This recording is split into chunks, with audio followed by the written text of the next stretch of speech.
files, because I'm now going to review the Schiit BiFrost Multibit.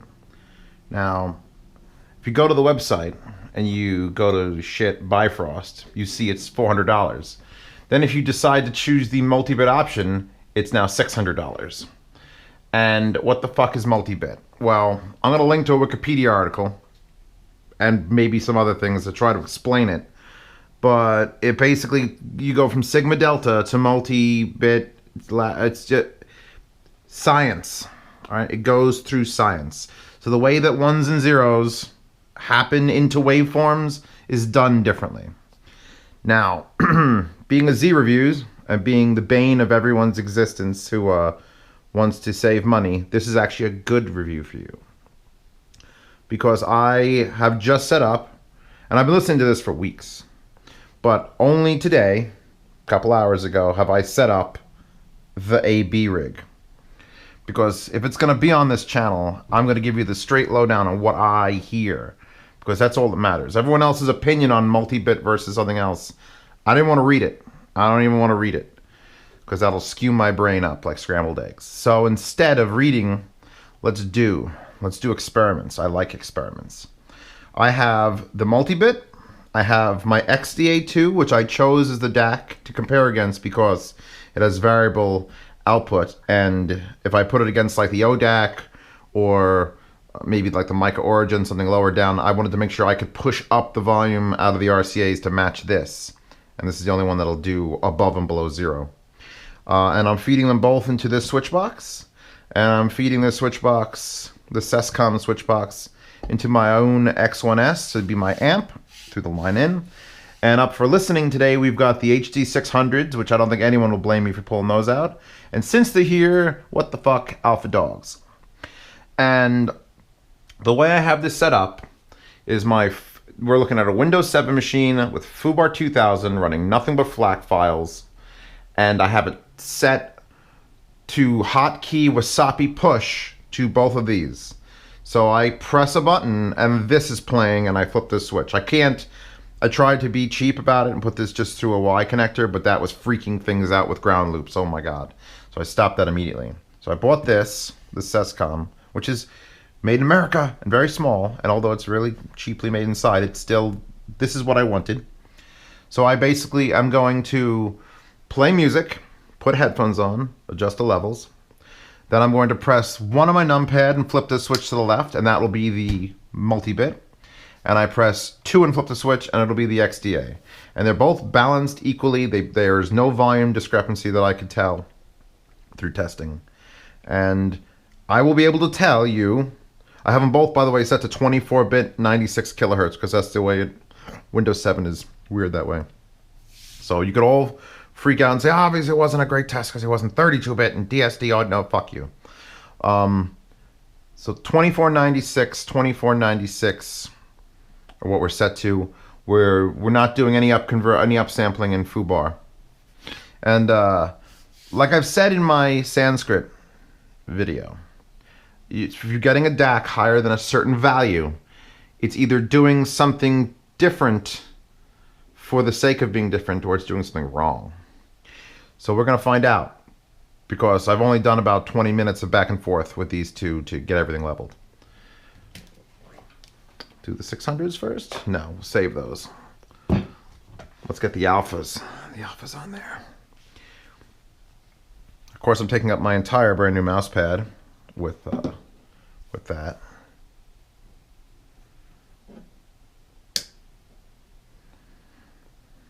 Okay.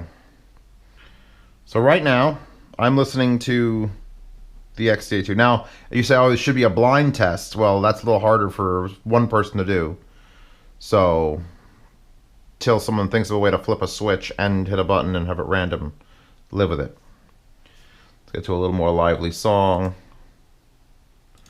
Not as George Thorogood, no. Actually, it was a good song here. Oblivion. Oblivion soundtrack, Oblivion feat. Suzanne Sundfør. Right.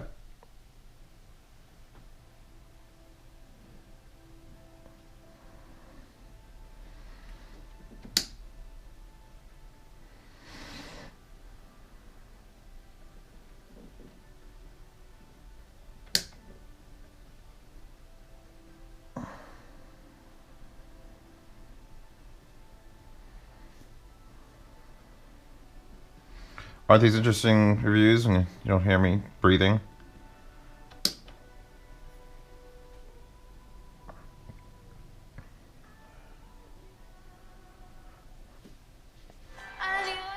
Here, you want to hear what it sounds like when I switch?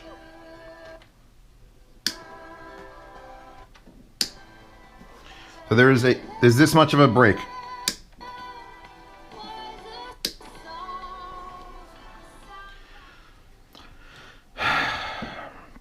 From my testing, from my initial last 20 minutes of getting this all set up, I haven't heard any differences. Honest to God, the way this decodes, the way this decodes are pretty much, I can't tell them apart. Blame me, blame my old man ears, I guess. Blame my music, blame anything you want. But these are the sad times we live in where someone can do this and actually test, and you can't just go on, obviously it's better because it's more money. And I'd love to be able to put a bunch of DACs up here and really, I know for a fact, like the UCA 202, the $30 Behringer DAC, I know you'd hear a difference because when I upgraded from that to this, the difference was blatant without A-Bing. But every other DAC I've gotten after this one, the ODAC, the Audio Engine D1, this owns output, the mic, all these, like the Schiit moddies, they're all at a level that I can't discern a difference from long-term switching. So here's my DAC, and I change it out, put a new one, and I listen again, and I can't tell. So this is the first time, by the way, ever that I've actually done an A-B through a DAC, because it's usually a difficult pain in the ass. And luckily, FooBar has hotkeys you could pronounce, and this switch box is coming in. I mean, any RCA switch box will work, but I wanted to get the smallest lengths possible. So there you go. And I'm just not hearing anything. I'm listening for soundstage increases. I'm listening, supposedly, the high end, the high pass filters, going to change, and it's just not. It's not on. That's very quiet.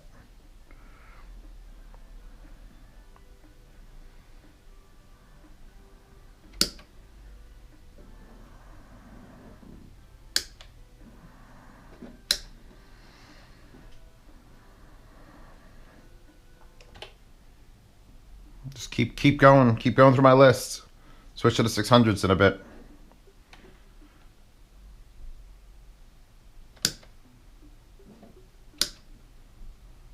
I mean, I know what to listen for when I'm listening for a chain. I listen for echo sounds after a sound, after a drum beat or something.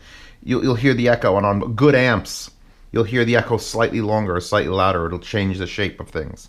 And there's nothing. There's nothing. I could A-B these two to a crowd of 75-year-old bearded audiophiles, and if any of them could tell me which one is Multibit, I'd eat my underwear. I'd pull it off. I'd cut it off me, or I'd pull it out like Grandpa Simpson. And you go, how'd you do that? I don't know. And I would just eat it. Now, I'm not talking to 75-year-old audiophiles. I'm talking to you guys. So I'm assuming you've got a mean range of like 18 to 35, which means your ears still work, which is a good thing. Audiophiles you can't hear should not be audio. I mean, you can still be an audiophile. You're just being a bad one. So, what am I talking about? Who am I talking about it to? Well, the guy who bought this and sent it to me actually hangs out on my vent. And he's like, I'm probably going to keep it anyway because, I know that it all makes sense mathematically. And it does. According to that, 1 bit versus, all of it makes logical, mathematical sense that this should be better at its job than this or that or that, or I guess I'm out of DACs now. Son of a bitch. There's DACs somewhere in here hiding. But according to logic, this is better. But also, according to physiology, can the human ear discern that much better? The amount of better? I would love to have the original BiFrost sitting above this, and I could do this AB with the BiFrost and the Multibit BiFrost. So I could tell you what I'm assuming is the exact same thing. Right? I don't personally hear any difference. Now I'm going to sit here for a little while longer, proving that to myself by being a crazy person. Oh God, Muse. No.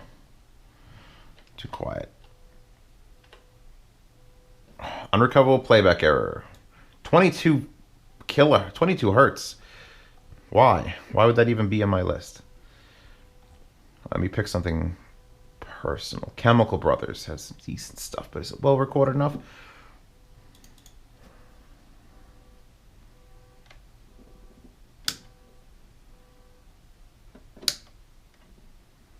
Low end Rumble, beginning of Childish's Gambino's The Party.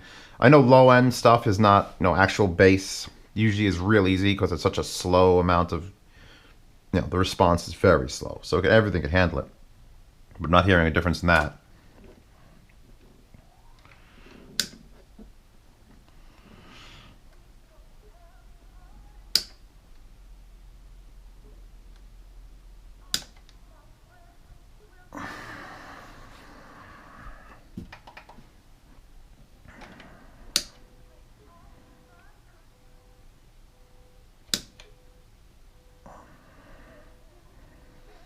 Chris Cornell, Stormbook.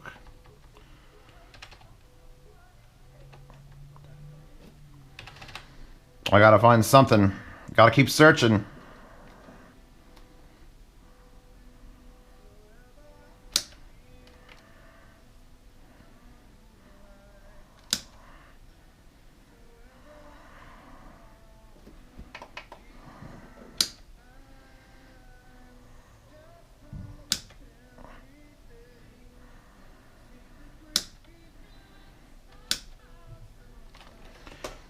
Same things that bother me in every song. Same things that I love in every song.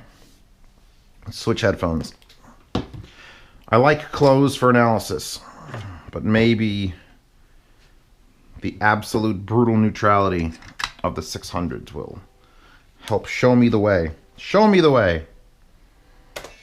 Oh, you're going to definitely hear that on the video, and that's going to get me blocked, and it's going to be terrifying.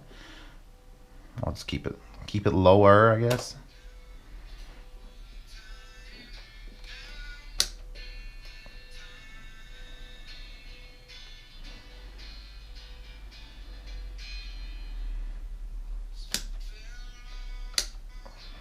There's my Yoshi Hirakawa. His shit's crazy. Crazy. Skip forward a bit. And it shouldn't get me pulled off of YouTube either.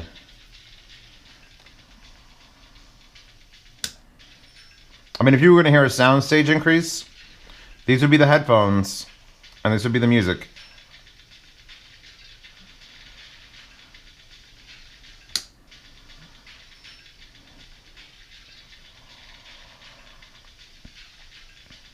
Nope.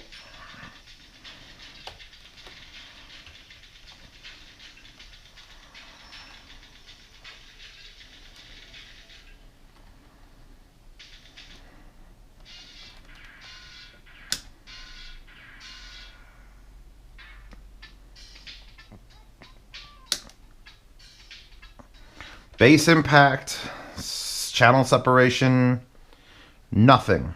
No difference. So does that speak volumes about how good this XDA is?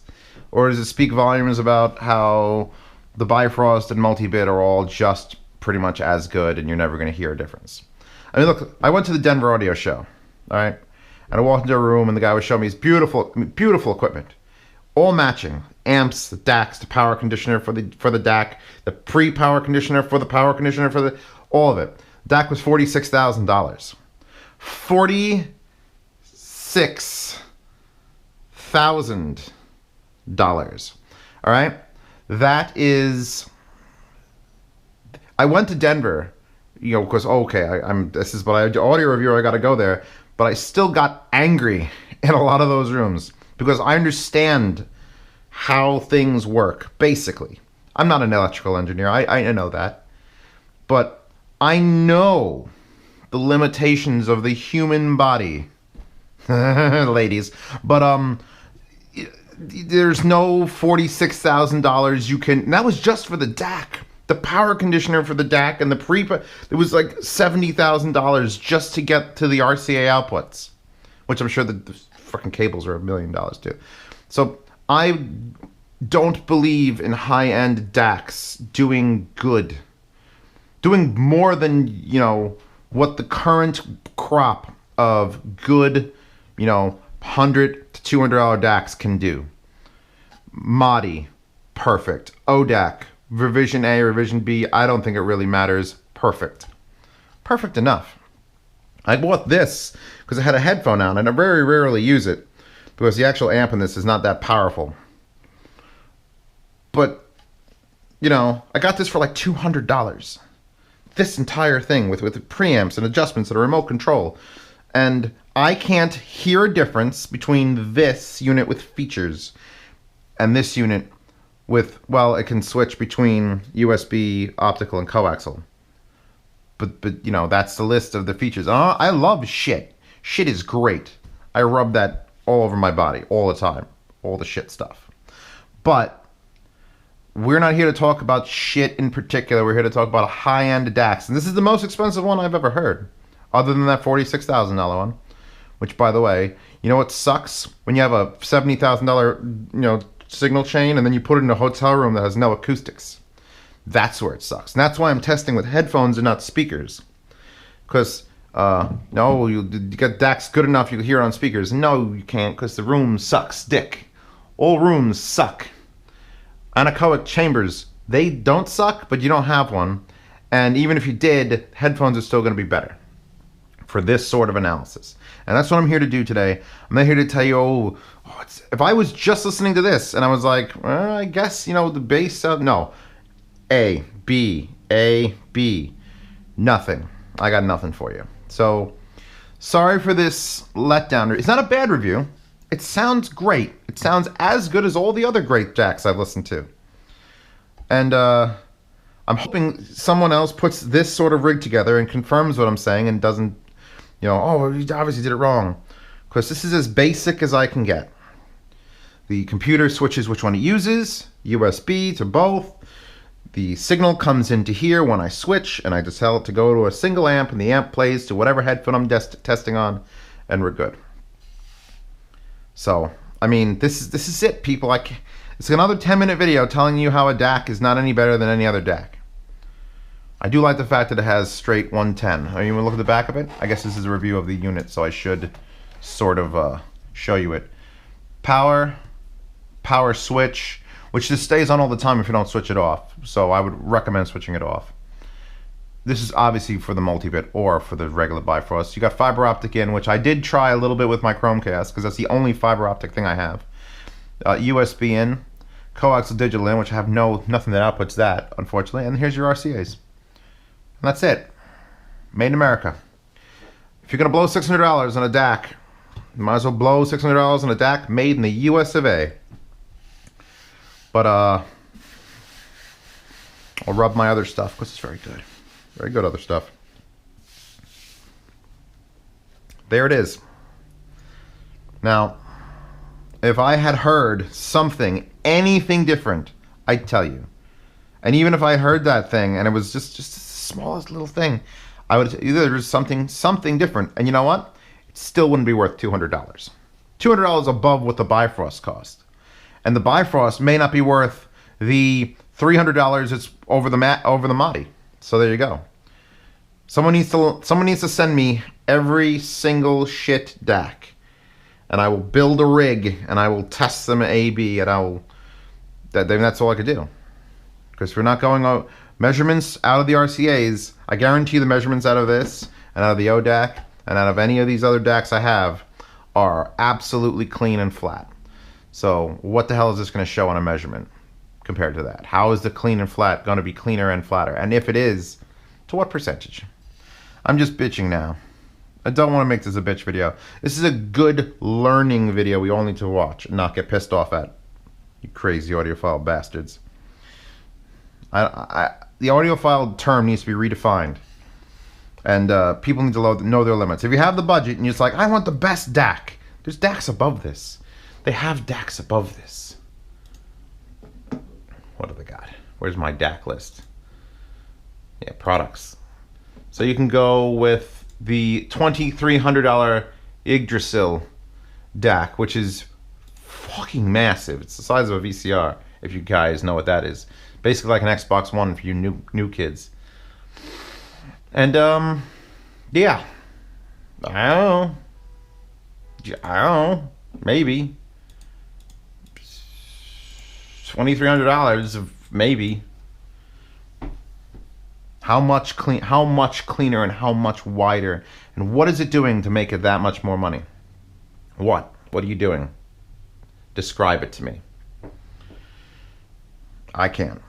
I have not heard a difference in DACs since the ODAC and since this. It's just like, is everything as good as these? And that's pretty much good enough. And I would go to any audio show on earth, and if they had this or an ODAC or this powering their $50,000 speakers, I'd be okay with it. Sorry. If you had your hopes up that this would be like a game changer, it isn't. But that's why I'm here. For the brutal